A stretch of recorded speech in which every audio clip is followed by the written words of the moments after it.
Hello everyone सकाळु सकाळु मो भाई आ मो रेडी होइकी बाहरी गलु बाबा वरुणेश्वर दर्शन पाइंका।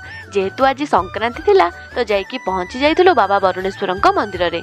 पहुंची सारिबा परे दीपटीए जाली बाबांको पाखरे प्रसाद लगेइथिलु। किछि टाइम मंदिरर शांत परिवेश रे अतिबाहित करि सारिबा परे घरकू आमे माने रिटर्न करिथिलु।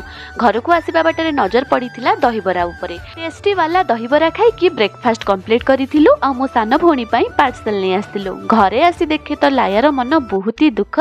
लायार मान भंजन पई ता मामू गोटे कंढे आनिथिला। ता हाथ रे बढ़ी सारिबा परे ता राग टिके शांत होला। एपटे देखे तो भाउज आ गेली आसीचंती तो सेमानक सहित गपसप भितर टाइम ही जाइथिला लंच करिवार। गोटे टेस्टी वाला लंच करि सारिबा परे लाया को देखे तो लाया एठी अलता लगेबारे फुल टू बिजी। को तार लंच करैथिली कंप्लीट देन टिके रेस्ट नै जाइथिली। संध्यारे उठी देखे तो संक्रांति पाइंका आम घरे होम होउची तो भगवान को स्मरण करी प्रसाद टिके पाइ नैथिली। आज वीडियो ए पर्यंत देखा पुणी गोटे नेक्स्ट मिनी ब्लॉग रे। Bye bye. जय